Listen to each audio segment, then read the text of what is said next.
पुराने ज़माने से ही अनजान चीज़ें इंसानों को काफ़ी लुभाती आई है। इसीलिए अक्सर हम लोग अनजान रास्ते और अनजान जगह की तलाश में निकल पड़ते हैं, इस उम्मीद में शायद कुछ अनोखी चीज़ हमें मिल जाए। लेकिन इस काम में कभी कभी हमें कुछ ऐसा मिल जाता है जिसके मिलने के बाद हमें लगता है कि काश हमें ये चीज़ ना मिलती। आज कुछ ऐसा ही होने जा रहा है। आज हमें कुछ ऐसा ही मिलने वाला है और यकीन मानिए, अगर ये किसी को भी मिले तो वो भी कहेगा नहीं, मुझे नहीं चाहिए ये। तो चलिए शुरू करते हैं आज की कहानी, शापित घर। मुझे अच्छी तरह पता है कि मेरे ऑफिस के लोग मुझे एक अजीब सा प्राणी समझते हैं, लेकिन मेरे जैसा आदमी जो हमेशा किताबों के बीच रहता है और झमेलों से दूर रहता है और साथ में मोटे कांच का चश्मा पहनता है, ऐसे लोगों को लेकर हर कोई उल्टी सीधी बात तो करेगा ही। लेकिन मैं अभी सोचने लगा हूँ कि मेरे दोस्त मेरे बारे में जो कहते हैं शायद वो उतना भी गलत नहीं कहते। थोड़ी सी सच्चाई है उसमें। वरना आप ही सोचिए कि ये जो छुट्टी चल रही है मेरे ऑफिस में, मैं बाकियों के साथ बड़े मज़े से रह सकता था, गाना सुन सकता था या फिर किसी समुद्र के किनारे बैठकर मज़े कर सकता था। लेकिन मैंने ऐसा कुछ नहीं किया। मैंने क्या किया, फ्रांस के एक अज्ञात जगह में किसी बेवकूफ़ की तरह साइकिल लेकर घूम फिर रहा हूँ, बारिश में पूरी तरह से भीगा हुआ, भूखा, और साथ में कहाँ मुझे जाना है इसके बारे में कुछ पता नहीं था।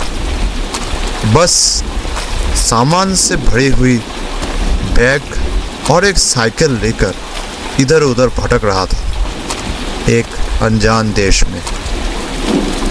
मुझे जिस रास्ते में जाना था, मैं उस रास्ते से काफ़ी दूर आ चुका हूँ तूफान की वजह से, और इस खाली सड़क से तूफानों से लड़ते हुए काफ़ी देर से मैं चल रहा हूँ। लेकिन अब तक एक भी जिंदा इंसान या फिर कोई घर मेरे नज़र में नहीं आया। आखिर में कुछ देर बाद चलते चलते सड़क के एक मोड़ से थोड़ी सी दूर में मुझे एक घर दिखाई दिया। मतलब पूरा घर नहीं, बस घर का छोटा सा हिस्सा। वो घर एक ऐसी जगह में था जिसके आसपास कोई घर नहीं था, बिल्कुल सुनसान और वीरान इलाका। यहाँ तक कि वहाँ पर कुछ आकर्षक भी नहीं था। लेकिन क्या करें, इस जंगल से भरी जगह में, इस तूफानी रात में एक सर छिपाने की जगह तो मुझे मिल गई। खाने पीने का इंतज़ाम मेरे साथ था।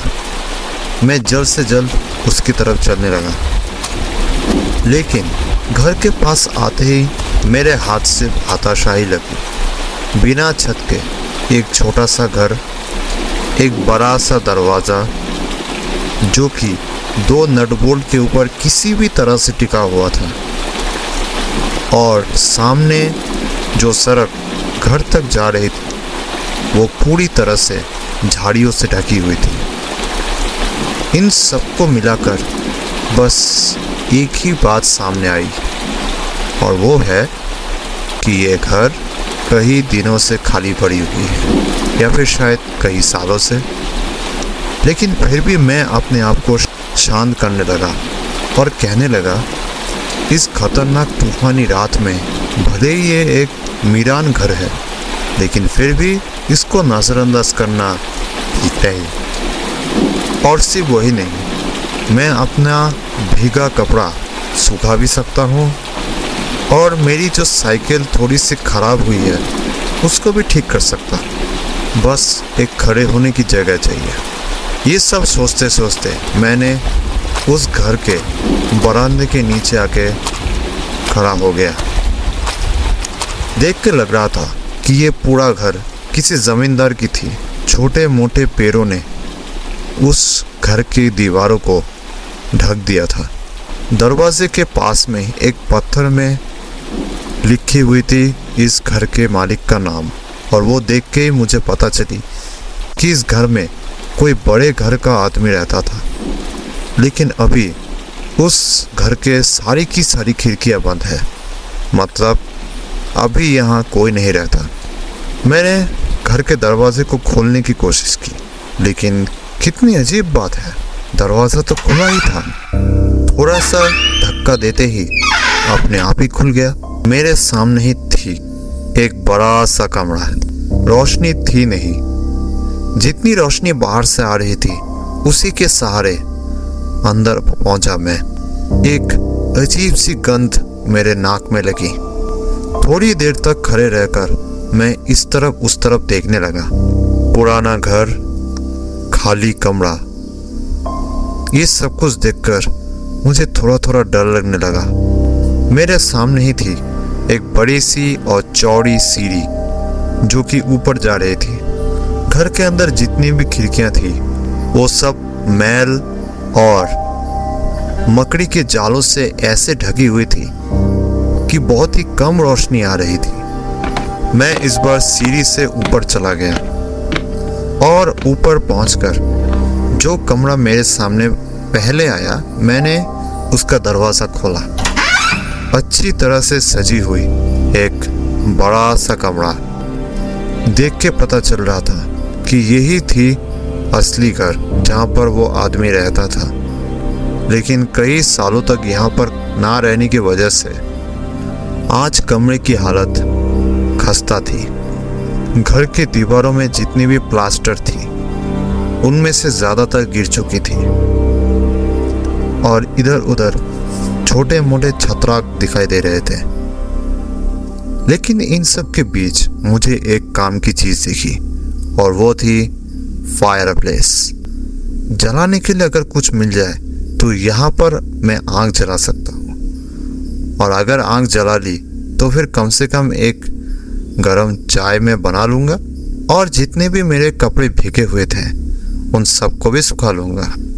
सबसे पहले तो मैंने बाहर थोड़ा सा ढूंढा और ढूंढकर मुझे कुछ सूखी लकड़ियाँ मिल गई और उन सब को लेकर मैं फटाफट सीढ़ी से ऊपर उस कमरे में आ गया।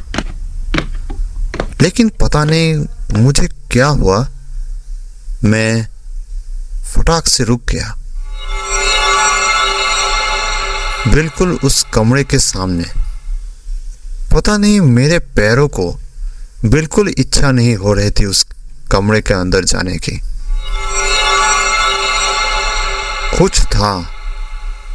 कुछ था जो कि मुझे अंदर जाने से रोक रही थी। इस अनुभूति की मुझे कोई वजह पता नहीं चल रही थी। मेरे हाथ में जो लकड़ियां थी, मैंने एक पल के लिए उन सबको अपने पैर के पास रखा और सोचने लगा। इस अनजान माहौल में मुझे एक अनजान खतरे का संकेत मिलने लगा। इस जगह को छोड़कर मैं जब लकड़ियां लाने गया था तब जैसा था अभी भी तो वैसा ही है। लेकिन फिर भी मुझे ऐसा क्यों लग रहा है? बस मुझे ऐसा लग रहा था कि मैं जिस थोड़े वक्त के लिए यहाँ पर नहीं था तभी कोई अशुभ चीज इस कमरे में आई थी और फिर से चली गई। मैं कोई डरपोक या फिर अंधविश्वासी आदमी नहीं था, लेकिन फिर भी कुछ देर बाद मैं सारी की सारी लकड़ियां लेकर सीढ़ियों से नीचे उतरने लगा। असल में मैंने डर के मारे ये सब कुछ नहीं किया। मैंने सोचा कि बाहर जाने के दरवाजे के आसपास रहूँगा तो शायद मुझे ज़्यादा बेहतर महसूस हो। मुझे पता है कि ये बिल्कुल बेवकूफ़ी वाला काम है। अच्छा चलो, अगर मान लेते हैं कि मेरे साथ कुछ अनहोनी होती है, तब भी सामने के दरवाजे से भागना ज़्यादा आसान होगा। सीढ़ी से उतरने के वक्त मैंने जैसे ही दरवाजे की तरफ देखा तब मैं चौंक उठा। मैंने देखा कि दरवाजे से जितनी भी रोशनी आई थी उसी रोशनी में किसी ने किसी थैले जैसी किसी चीज को सीढ़ी से ऊपर की तरफ लाया है, क्योंकि फर्श पर जो धूल थी उस धूल के ऊपर उसकी निशान दिख रही थी। देखने पर मुझे पता चली कि वो निशान बड़े से हॉल रूम से गुजरते हुए उल्टी तरफ के दीवार में जाके खत्म हो रही थी और वहां पर लटक रही थी एक पुराने जमाने के कीड़ों से काटी हुई फटी हुई कोट, और वही से सारी की सारी निशान घर के चारों तरफ गई है।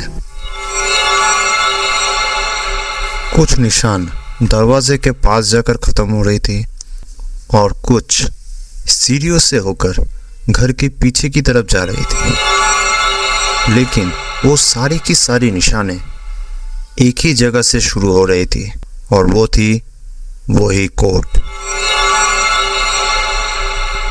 सबसे अजीब बात है कि कोई पैरों के निशान नहीं थे, जितने भी थे वो सब मेरे थे। अब फिर से मुझे डर लगने लगा। ऐसा लग रहा था कि घर में मेरे अलावा भी कोई है, और थोड़ी देर पहले ही वो था यहाँ पर कोई अशांत प्राणी जिसने इन निशानों को जमीनों पे बनाया है। नहीं, ये कोई लड़की भी तो हो सकती है जिसने शायद एक बड़ा सा गाउन पहना हुआ हो और उसी की वजह से उसके पैरों के निशान मिट गए। मैं इस बार उस पुराने कोट के पास गया और अच्छी तरह से उसे निहारने लगा। ये एक पुराने ज़माने के मिलिट्री ओवरकोट है। इतने साल के बावजूद 2 बटन लगे हुए थे उसमें, जो सबूत थे कि ये कितना पुराना था। बहुत ही सावधानी से मैंने धीरे धीरे उस कोट को घुमाया और देखा कि उसके बाएं कंधे पे एक गोल गड्ढा था और उस गड्ढे के आसपास के कपड़े जली हुई थी और रंग उड़ गया था। ऐसा लग रहा था जैसे किसी ने बहुत ही पास से गोली चलाई है। अगर इस पर गोली चली है मतलब ये कोट किसी मरे इंसान की है। अब मेरे अंदर जो हलचल चल रही थी वो और भी बढ़ गई, लेकिन मैंने फिर भी अपने आप को शांत रखने लगा। लेकिन इस बार मुझे महसूस हुई कि उस कपड़े से जो गंध आ रही थी, उस गंध के अलावा भी एक और भी गंध आ रही थी, और वो गंध थी सड़े हुए मांस और हड्डियों की। लग रहा था ये किसी जानवर की है। गंध उतनी तेज नहीं थी और उसी गंध से मेरे छठे इंद्रिय ने मुझे आगाह करने लगा कि इस घर का कोई पुराना भयानक इतिहास रहा है। मुझसे जितना हो सके मैंने अपने आप को मजबूत बनाया और खुद को कहा कि मैं किसी से नहीं डरता। अगर वो कोई चोर चप्पू या फिर कोई डकैत भी हुआ तो भी नहीं, क्योंकि मेरे पास हमेशा से ही पिस्तौल थी और अभी भी है। और भूत तो दिन की रोशनी में बाहर नहीं आते, तो फिर डरो तो क्यों डरो और किससे डरो। हाँ, ये बात सच है कि मुझे थोड़ा थोड़ा डर लग रहा है, लेकिन मेरा इरादा यहाँ पर रात गुजारने का नहीं है। जब तक मुझे गर्म चाय नहीं मिल जाती और मेरी साइकिल ठीक नहीं हो जाती, तब तक ये सब कुछ सोचना मेरे लिए सही नहीं है। और ऊपर से बाहर बहुत ज़ोरों से तूफान चल रही है। इस तूफान में बाहर निकलना तो बिल्कुल नामुमकिन है। इसीलिए मैंने और ज़्यादा कुछ सोचा नहीं। पास में ही एक छोटा सा घर था। मैं उसका दरवाज़ा खोल के अंदर चला गया। देख के लगता है कि कभी ये घर पढ़ने का घर था। दरवाजे के उल्टी तरफ एक फायरप्लेस भी थी और वहाँ पर आखिरी बार जब लकड़ी जलाई गई थी उसकी राख पड़ी हुई थी।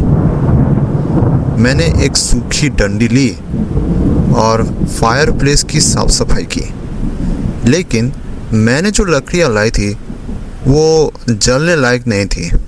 उसको जलाने की कोशिश में मेरी माचिस की आंधी ख़त्म हो गई, लेकिन आग तो जली नहीं, सिर्फ धुआं निकला। मैं जिस कमरे में था वो पूरा कमरा धुएं से भर गया, लेकिन मैंने तब भी कोशिश नहीं छोड़ी। मैं उन सूखी लकड़ियों के तले हवा देने लगा और आग जलाने की कोशिश करने लगा। इसी दौरान मुझे एक आवाज़ सुनाई दी और सुनकर मैं चौंक उठा। ये आवाज़ आई थी हॉल रूम से। ऐसा लगा कि कोई भारी चीज जमीन पे जोर से गिरी। मैं पलक झपकते ही अपने रिवॉल्वर को लेकर धीरे धीरे हॉल रूम की तरफ बढ़ा और दरवाजे के इस पार से ही मैंने अपनी नज़र घुमाई। नहीं, कोई नहीं है। मैंने कुछ सुनने की भी कोशिश की, शायद कोई आहट मिल जाए, लेकिन वो भी नहीं। सिर्फ बाहर से बारिश की आवाज़ मुझे सुनाई दे रही थी। लेकिन एक अजीब बात है, वो जो पुरानी कोट थी उसके तले धूल उड़ रही थी। ये शायद कोई चूहा होगा। ये सोचकर मैं अपने काम में फिर से लग गया। पुराने लकड़ियों के तले और जोर जोर से फूंक मारने लगा और माचिस की तीलियों से आग जलाने की कोशिश करने लगा। और इसी बीच फिर से मुझे आवाज़ सुनाई दी, लेकिन इस बार आवाज़ पहले के मुकाबले थोड़ी सी धीमी थी, लेकिन फिर भी साफ और गलत फहमी का तो सवाल ही नहीं पैदा होता। एक बार फिर से मैं हॉल रूम में वापस गया। बिल्कुल उसी जगह पर पहले की तरह धूल उड़ रही थी, लेकिन आसपास कुछ नहीं था। मेरा मन मुझे किसी आने वाली मुसीबत की आवाज़ दे रही थी और ये एहसास पहली बार से भी मुझे ज़्यादा होने लगी। अब मुझे समझ में आया, मैं इस पुराने घर में अकेला नहीं हूँ। कोई अपवित्र अदृश्य गुप्त रूप से आसपास घूम रही है और उसकी मौजूदगी मैं साफ महसूस कर पा रहा था। मैं और रह नहीं पाया। हाँ, मैं डरपोक हो सकता हूँ, लेकिन ये सब कुछ मेरे सहन शक्ति के बिल्कुल बाहर है। चाहे मेरे साथ जो भी हो, मैं अभी के अभी यहाँ से चला जाऊँगा। ये सोचकर मैं जल्द से जल्द अंदर आया और अपने थैले के अंदर अपना सारा सामान डालने लगा और डर डर के मैं उस दरवाजे की तरफ देखने लगा। मैंने अपने थैले को बंद किया ही था कि तभी हॉल रूम से बहुत धीमे धीमे हंसने की आवाज़ आने लगी और उसके बाद धीमी धीमी पैरों की आहट। मैंने फटाक से अपनी रिवॉल्वर निकाली और दरवाजे की तरफ घूमकर चुपचाप खड़ा रहा। मेरे बदन का एक एक कतरा खून धीरे धीरे जमने लगा था। दरवाजे के छोटे से दरार से मैंने देखा एक परछाई की तरह कुछ, एक परछाई दरवाजे के उस पार इधर से उधर चली गई और आखिर में दरवाजे को धीमे से खुलकर अंदर आई वही पुरानी कोट। और अंदर आने के बाद वो कोट मेरे सामने हवा में तैरने लगी। ये वही कोट थी जो हॉल रूम में लटक रही थी। पत्थर की मूर्ति की तरह मैं सुन पड़ गया था। मेरी नज़र उस कोट की तरफ रुकी हुई थी।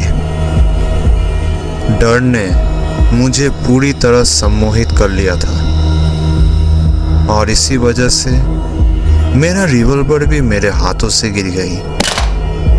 लेकिन तब भी मैंने अपने दिमागी संतुलन बनाए रखा। मुझे अच्छी तरह समझ में आ रहा था कि ये कोट किसी अशुभ शक्ति के नियंत्रण में है।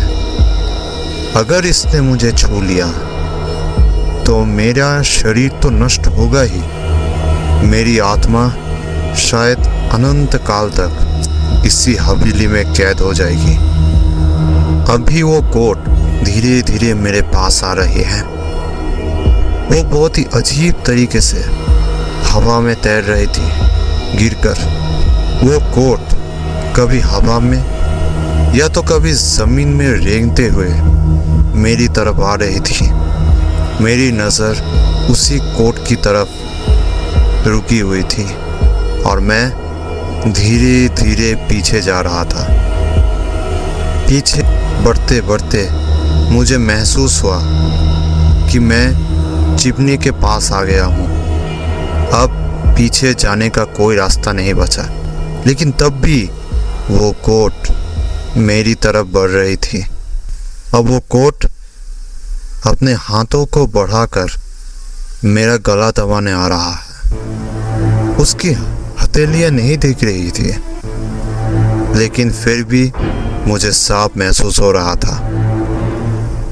और मुझे ये भी महसूस हो रहा था कि डर से बहुत जल्द मैं बेहोश हो जाऊंगा। लेकिन तभी मुझे एक बात याद आई कि बहुत साल पहले मैंने सुनी थी पवित्र चिन्हों की शक्ति। इन चिन्हों की मदद से आप किसी भी अशुभ शक्ति को अपने से दूर रख सकते हो। इस बार मैंने बहुत कोशिश करके अपनी बची खुची सारी हिम्मत एकजुट की और अपने सुन पड़े हुए हाथों को किसी भी तरह अपने सामने लाकर 2 उंगलियों से एक क्रॉस बनाया।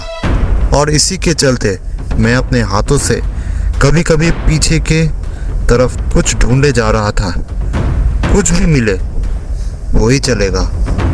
और ढूंढते ढूंढते मेरे हाथ लगी एक ठंडी मजबूत लेकिन गोल वस्तु।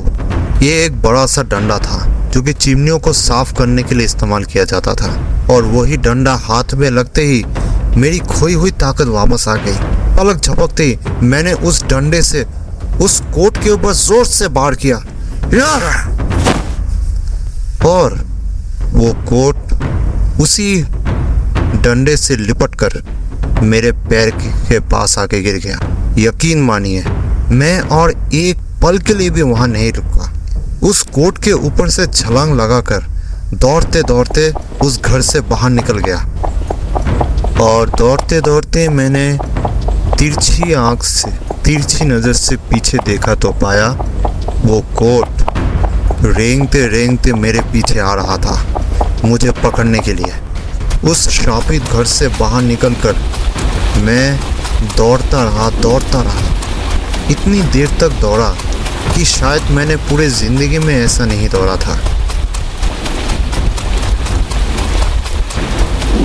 दौड़ते दौड़ते मुझे एक छोटा सा ढाबा दिखा था और उसी ढाबे के पास जाकर मैं बेहोश हो गया। और उसके बाद मुझे कुछ याद नहीं। थोड़ी देर बाद जब मुझे होश आई तब मैंने देखा कि ढाबे के सारे लोग मेरे मुंह पर पानी छिड़क रहे थे और मुझे जगाने की कोशिश कर रहे थे। मैंने जागते ही उन लोगों को बताने की कोशिश की कि आखिर मेरे साथ क्या हुआ था, लेकिन मेरे मुंह से आवाज़ तक नहीं निकल रही थी। और तभी ढाबे के मालिक मेरे पास आए और उन्होंने कहा, क्या ये वाकई में मुमकिन है क्या आप सच में उस घर से वापस आए हैं? जूलियट, जल्दी इनको पीने के लिए कुछ दो। और उसके बाद उन्होंने मुझे एक कहानी सुनाई। ये कहानी थी उसी घर के मालिक की। उन लोगों ने कहा कि ये घर नेपोलियन की जो विशाल सेना थी, उसी सेना के एक ऑफिसर थे उस घर के मालिक। लेकिन वो दिमागी तौर से बिल्कुल सुस्त नहीं थे और साथ में एक बहुत ही बुरे इंसान भी थे। उसने अपने पत्नी को ही बहुत ही बेरहमी से मार दिया था। यहाँ तक कि अक्सर किसी न किसी जीव को वो मारता ही रहता था। यहाँ तक कि ये भी मुझे पता चला कि वो अपनी बेटी के ऊपर बहुत ज़्यादा अत्याचार किया करता था और इसी वजह से वो घर यहाँ के लोगों में काफ़ी बदनाम है। यहाँ का कोई भी उस घर में रहने के बारे में सोचता भी नहीं। मुझे अच्छी तरह पता है कि मेरे ऑफिस के लोग मुझे कितना इंसान समझते हैं, इसीलिए मैंने ये कहानी उनको नहीं बताई। आज भी उस भूतहा हवेली में मेरी साइकिल और मेरा सारा सामान पड़ा हुआ है। अगर कोई उनको ले सकता है तो खुशी से ले जाए, मुझे उसकी कोई ज़रूरत नहीं है।